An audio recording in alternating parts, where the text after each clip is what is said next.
इस वीडियो में हम देखते हैं कुछ प्रॉपर्टीज डिटर्मिनेंट की। क्या देखेंगे हम लोग? Properties of determinant. ये बहुत इंपॉर्टेंट लेक्चर है, इससे लिटरली आपके काफी क्वेश्चन सॉल्व हो सकते हैं। ठीक है, प्रॉपर्टीज ऑफ डिटर्मिनेंट। ठीक है, तो अब पहली प्रॉपर्टी देखते हैं P1। क्या कहता है फर्स्ट प्रॉपर्टी? ध्यान से देखना। P1 says that interchange of any two rows। क्या कहता है? Interchange of any two rows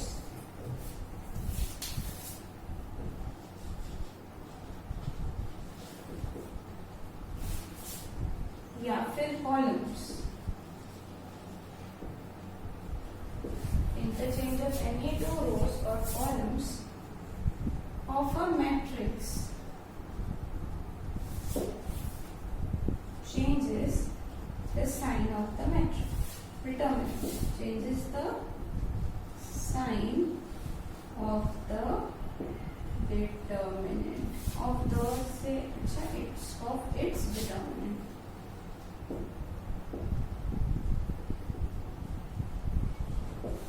तो देखो क्या लिखा है, किसी भी मैट्रिक्स के अगर किसी दो रो को तुम इंटरचेंज कर देते हो या फिर किसी दो कॉलम्स को तुम इंटरचेंज कर देते हो तो उसके डिटर्मिनेंट का क्या चेंज हो जाता है? साइन चेंज हो जाता है। एग्जाम्पल लेते हैं एक, देखो एक एग्जाम्पल, एक मैट्रिक्स है A, 3x3 ऑर्डर का मैट्रिक्स लेती हूँ। तो 1 -1 0 0 3 2 1 0 1। ठीक है, अब क्या करते हैं, इस डिटर्मिनेंट का इस मैट्रिक्स का निकाल लेते हैं डिटर्मिनेंट।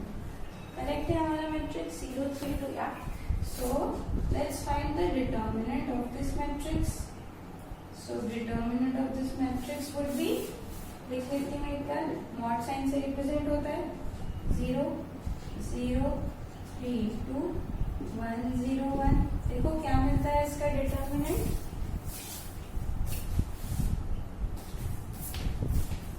देखो 1 3 into 1 क्या मिलेगा 3 -2 into 0 will be 0। अब बीच में माइनस साइन आती है पर यहाँ पे ऑलरेडी -1 है तो माइनस माइनस विल बिकम +1, 0 और ये column. So 1 into 0 is 0 minus 1 into 2 is 2 plus 0। अब ये कुछ भी हो डजेंट मैटर क्योंकि 0 से मल्टीप्लाई करना है।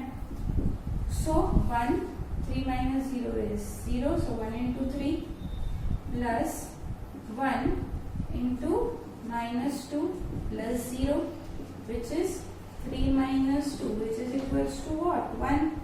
तो क्या मिला मुझे डिटर्मिनेंट ऑफ A? अगर ये मैट्रिक्स है A तो डिटर्मिनेंट ऑफ A की वैल्यू क्या मिल गई मुझे? देखो 1 मिल गई। So I have the determinant of A as 1। So क्या बोल रही है प्रॉपर्टी, अगर तुम किसी भी दो रोज को या फिर किसी भी दो कॉलम्स को इंटरचेंज कर देते हो यानी उनकी प्लेसेस को एक्सचेंज कर देते हो तो जो डिटर्मिनेंट मिलेगा ना वो डिटर्मिनेंट का साइन क्या हो जाएगा? Change.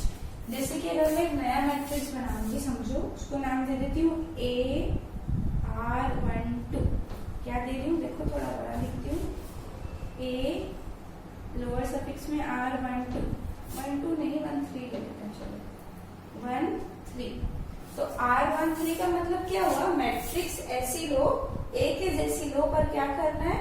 R stands for row, first और थर्ड रो को क्या कर लो? Interchange. First and third row को क्या करेंगे? इंटरचेंज और एक नया मैट्रिक्स बनाएंगे। या तो अच्छे से ऐसा भी लिख सकते हो, A ले लो और ब्रैकेट में ले लो R13। तो ये मैट्रिक्स कैसे मिलेगा देखना जरा। क्या करेंगे हम? रोज फर्स्ट एंड थर्ड रो को इंटरचेंज। तो जो थर्ड रो है अब मेरी बन जाएगी फर्स्ट रो, सेकेंड रो को तो टच नहीं करना है, एंड जो फर्स्ट रो है वो क्या हो जाएगी? थर्ड। सो बेसिकली मैंने क्या किया, फर्स्ट एंड थर्ड रो को आपस में इंटरचेंज कर दिया। अब इसका डिटर्मिनेंट निकाल के देखते हैं। तो इसको हटा देती हूँ फिलहाल। So determinant of A bracket में R13 क्या मिलेगा देखो, डायरेक्टली ले लेती हूँ अपने। हाँ, सो 1 into 0 into 3 is 0 minus 2 into -1 will be -2, यानी यहाँ पे क्या आ जाएगा +2। देखो 0 +2, अब नेक्स्ट इज 0, तो ब्रैकेट में कुछ भी हो फर्क नहीं पड़ता, प्लस 1 दे रहे हैं यहाँ पे 1, -1 into 0 is again 0 and -1 minus of 1 into 3 is what 3। तो अब क्या किया, इसका डिटर्मिनेंट निकाल लिया हमने। तो 0 plus 2 will be 2, 1 into 2 will be what 2, minus 0, 1 into -3 will be what -3। तो 2 minus 0 तो 0 ही मिलेगा। तो यहाँ क्या मिलेगा 2 minus 3 which is equal to what -1। Observe करो, डिटर्मिनेंट ऑफ ए क्या मिला था मुझे 1 मिला था, पर डिटर्मिनेंट ऑफ ए R13 मतलब जब तुम फर्स्ट और थर्ड रो को इंटरचेंज कर रहे हो तो क्या मिल रहा है, माइनस से मल्टीप्लाई मिल रहा है, मैंने -1 बोल दिया। यानी किसी भी दो रोज को अगर तुम इंटरचेंज करते हो ना, तो जो उसका डिटर्मिनेंट मिलता है वो कैसे मिलता है, माइनस साइन से, मतलब साइन चेंज हो जाती है। अगर ए का डिटर्मिनेंट 4 मिला होता तो ए R13 का डिटर्मिनेंट हमको -4 मिला होता। समझ में आया। तो ये थी मेरी first property, interchange of any two rows. या सेम चीज अगर आप कॉलम के साथ भी करते ना, कोई भी दो, ऐसा नहीं कि रैंडमली 3 चेंज कर दोगे, नहीं, कोई भी दो को अगर चेंज करते हो तो जो डिटर्मिनेंट मिलता है ना वो कैसे मिलता है, उसकी साइन चेंज करके मिल जाती है। सो ये क्लियर है। अब सेकेंड प्रॉपर्टी भी बहुत इंपॉर्टेंट है,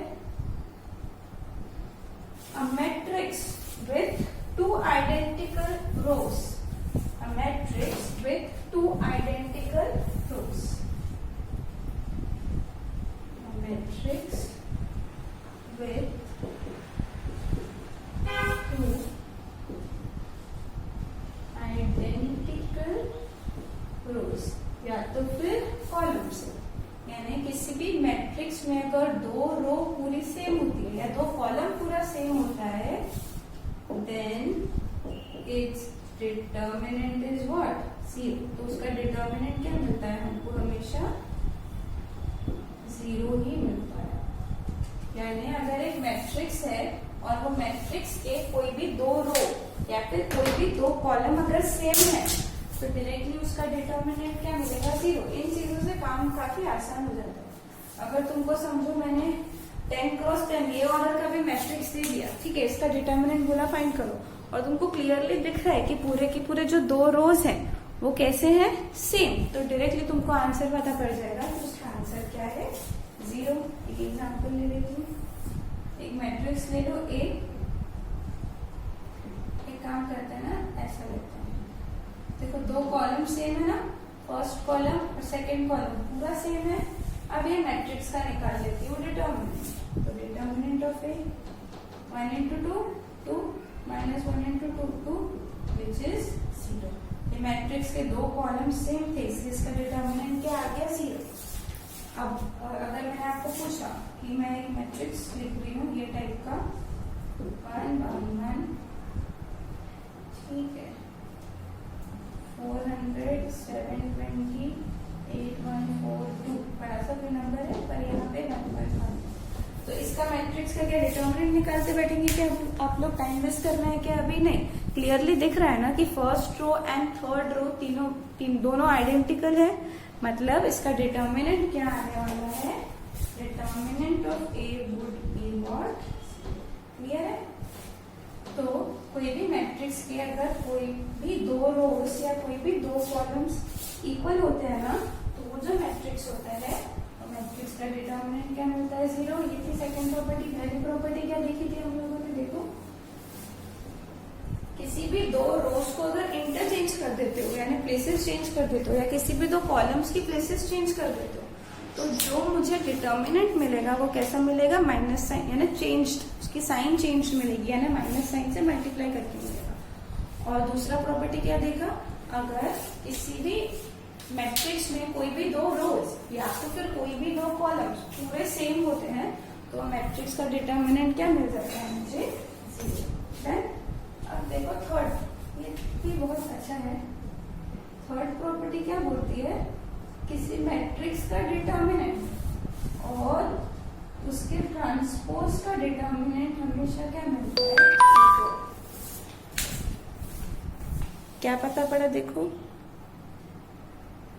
किसी भी मैट्रिक्स का डिटर्मिनेंट और उसके ट्रांसपोज का डिटर्मिनेंट हमेशा क्या मिलता है, इक्वल। मैंने किसी मैट्रिक्स के रोज और कॉलम्स को आपस में इंटरचेंज कर दिया, मैंने रोज की जगह कॉलम्स कर दिए और कॉलम्स की जगह रोज कर दिए, तो वो मैट्रिक्स के डिटर्मिनेंट पे कुछ इफेक्ट होगा क्या, नहीं। कैसे मिलेंगे डिटर्मिनेंट, हमको पूरी तरीके से सेम मिलेगी। ठीक है, एग्जाम्पल लेके देख सकते हो आप लोग, या मैं ले लेती हूँ, 1 3 ले लो, 2 5 ले लो। ठीक है, ये मैट्रिक्स है ए। अब ए ट्रांसपोज कैसे निकल, क्या है प्रॉपर्टी, ए और ए ट्रांसपोज का डिटर्मिनेंट सेम मिलता है, तो ए ट्रांसपोज मतलब रो को कॉलम कर दो 1 3 2 5, यानी first row will become first column, second row will become second column. अब डिटर्मिनेंट ऑफ ए निकालो, 1 into 5 is 5, minus 3 into 2 is 6, which will be what, -1। अब ये निकालो, determinant of A transpose, 5 into 1 is what, 5, minus 3 into 2 is what, 6, क्या मिला, -1, same मिला है नहीं। तो कोई भी मैट्रिक्स और अगर तुम उसका ट्रांसपोज लेते हो तो उसका डिटर्मिनेंट क्या मिलता है, सेम। ये बहुत इंपॉर्टेंट है, बाद में जब आगे बढ़ते हैं हम विद आवर पोर्शन तो ये भूल जाते हैं, इजी बातें भूल जाते हैं, तो ये इंपॉर्टेंट है, इसको नहीं भूलना है हमको। डन। अब देखो नेक्स्ट क्या है, fourth property, if what is P4, if every element of a row, if every element of a row या तो फिर कॉलम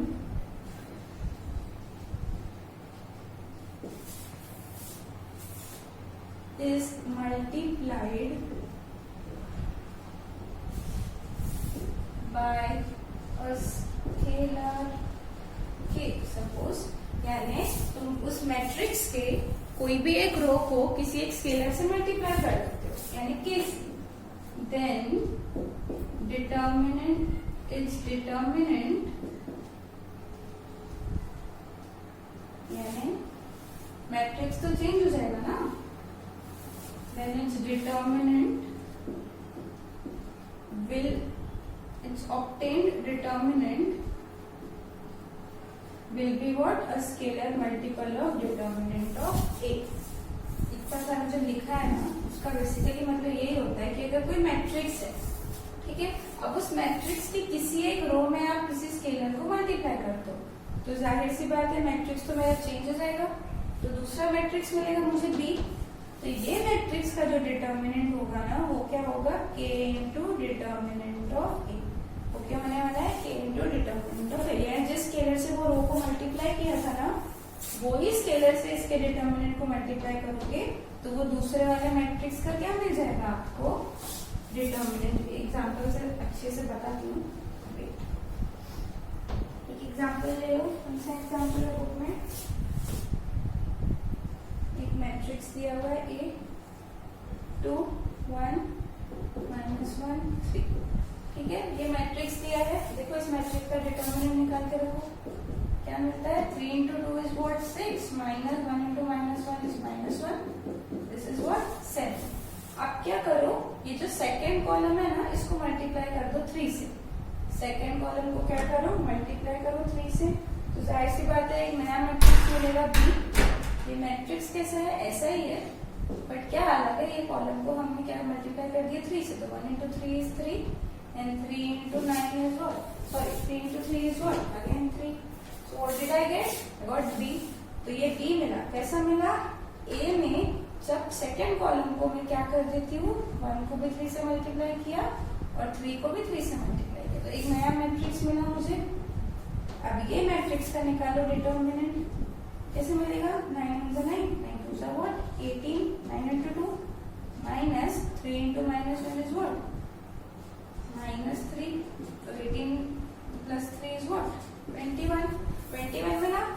21 को कैसे लिख सकती हूँ मैं? 3 into 7 लिख सकती हूँ। अब देखो a का डिटर्मिनेंट क्या मिला मुझे? सॉरी, यहाँ डिटर्मिनेंट का साइन देना है। Determinant of a is what? 7 and determinant of b is what? 3 into 7. But 7 is what? Determinant of a. तो 7 की जगह लिख सकती हूँ determinant of a. मैंने डिटर्मिनेंट ऑफ b कैसे मिला? 3 into determinant of a. मतलब मैंने क्या किया? ए कॉलम ए मैट्रिक्स के सेकेंड कॉलम को अगर मैं 3 से मल्टीप्लाई करती हूँ ना, तो जो ए मैट्रिक्स का डिटर्मिनेंट मिलेगा ना, उसके हेल्प से मैं बी मैट्रिक्स का डिटर्मिनेंट डायरेक्टली निकाल सकती हूँ। कैसे? Determinant of B would be what? 3 into mod of determinant of A. तो इससे क्या होता है? हमारा टाइम बचता है। जैसे कि देखो, ये सेम मैट्रिक्स है, ठीक है। अब मैं एक नया मैट्रिक्स बना रही हूँ। क्या कर रही हूँ पता है? ये जो 2 है ना और ये 1, यानी जो पहला वाला रो है ना, उसको मैं 150 से मल्टीप्लाई कर दे रही हूँ। तो यहाँ पे मैं 2 into 150 is what? 300. 1 into 150 is 150. -1 वैसे का वैसा रहने दो, एंड 3 को भी वैसे का वैसा रहने दो। तो अब मैंने क्या किया? फर्स्ट वाले रो को कैसे मल्टीप्लाई कर दिया? 150 से। अब पेपर में क्या दिया रहेगा? ये मैट्रिक्स दिया रहेगा, ठीक है। इसका डिटर्मिनेंट भी डायरेक्टली दिया रहेगा। अब तुम क्या करोगे? बी मैट्रिक्स दिया रहेगा। बी मैट्रिक्स में ये वाले जो फर्स्ट रो है ना, उसको तुमको क्लियरली दिख रहा है कि 150 से मल्टीप्लाई करके मेरे को ये मिल रहा है। तो डिटर्मिनेंट ऑफ बी कैसे निकालोगे तुम? फटाफट देखोगे 150 से मल्टीप्लाई किया है, देन क्या करना? 150 इंटू डिटर्मिनेंट ऑफ ए मतलब 7। तो जब तुम 150 इंटू 7 करोगे तब तुमको क्या मिलेगा? Determinant of B. ऐसे तुम बहुत चीजें कर सकते हो। जैसे कि फटाफट से अगर समझो मैंने इसको मल्टीप्लाई कर दिया 5 से, तो 5 into 2 is what? 10 first column को। हाँ, यहाँ पे क्या आएगा? -5। अगेन तुमको दिख रहा है यार, सिमिलरिटी तो है। 5 से अगर फर्स्ट कॉलम को मल्टीप्लाई कर दो तो b मिलता है।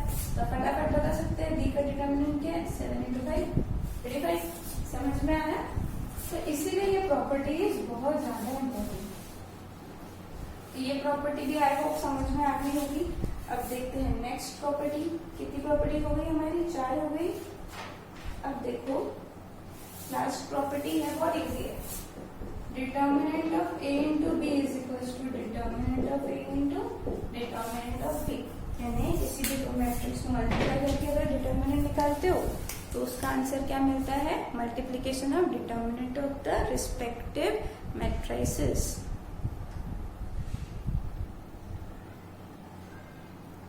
मतलब determinant of a into b is equals to determinant of a into determinant of b मिल गया।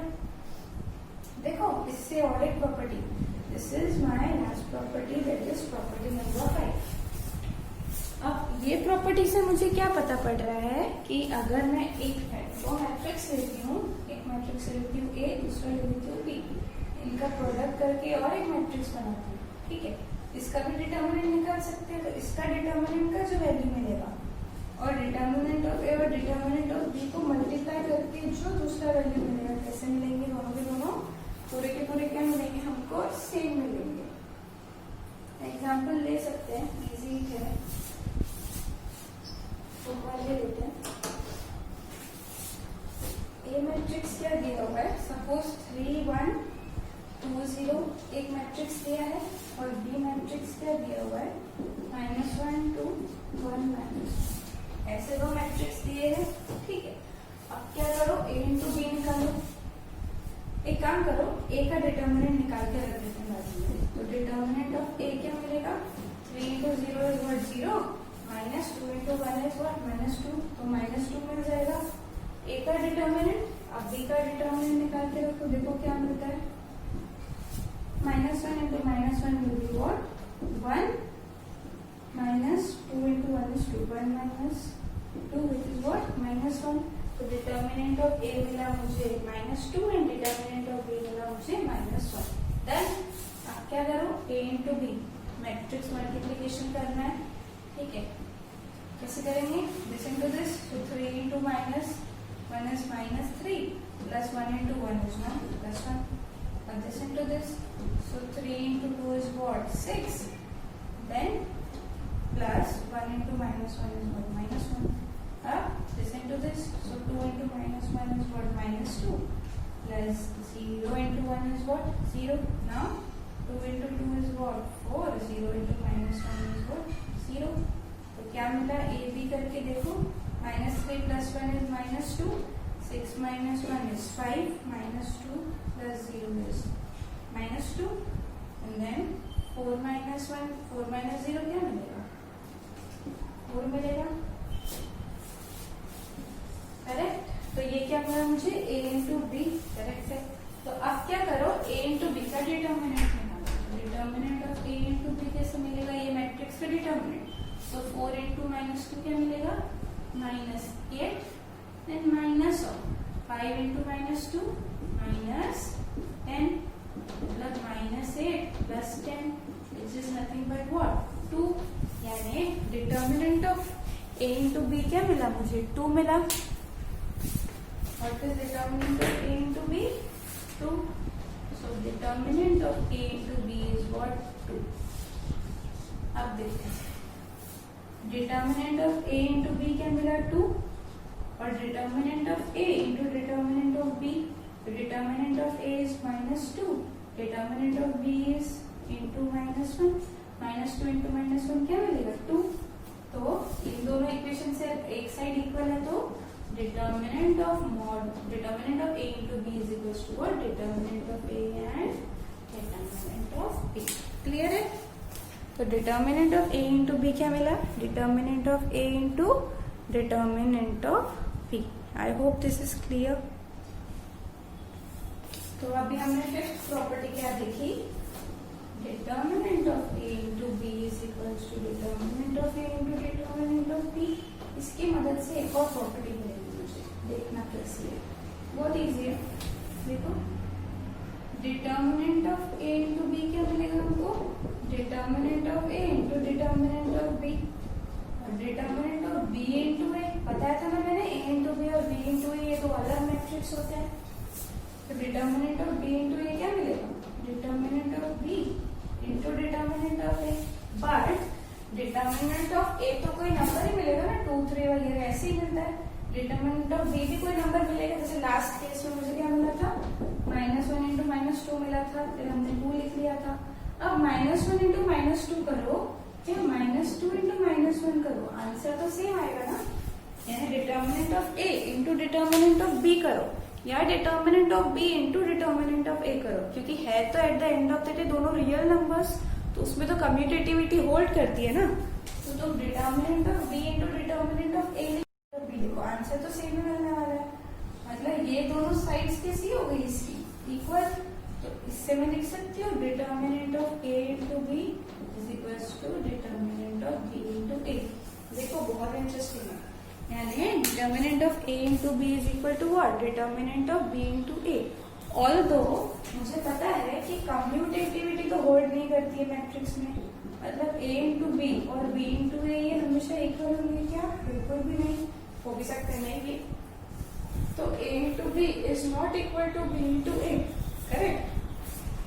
बट फिर भी इनके डिटर्मिनेंट्स कैसे मिलेंगे? हमेशा मुझे इक्वल, क्योंकि determinant of A into B क्या मिलता है? Determinant of A into determinant of B. और determinant of B into A क्या मिलता है? Determinant of B into determinant of A. ये दोनों तो रियल नंबर्स है ना. अगर ये कोई स्मॉल a है, ये स्मॉल b है, जैसे कि हमने देखा था -1 into -2 2 मिला, तो -2 into -1 में तो 2 ही मिलेगा. तो ये दोनों साइड सेम है, इसलिए determinant of A into B is equals to determinant of B into A. Although वो दोनों मैट्रिसेस सेम नहीं है, बट फिर भी उनका डिटर्मिनेंट मुझे क्या मिलेगा? इक्वल मिलेगा. ऐसा हो सकता है ना, दो अलग अलग मैट्रिक्स को सेम डिटर्मिनेंट मिल सकते हैं ना, उसमें कौन सी बड़ी बात है. बट यहाँ पे मैंने क्या बोला? A into B एक मैट्रिक्स है, B into A दूसरा मैट्रिक्स है. इन दोनों का ये दोनों मैट्रिक्स तो अलग अलग मिलेंगे, पर इनका डिटर्मिनेंट क्या मिलेगा? इक्वल. तो ये एक दो बार और देख लेना ये वीडियो, क्योंकि ये प्रॉपर्टीज बहुत इंपॉर्टेंट होती है. चलो बाकी का कर लेते हैं.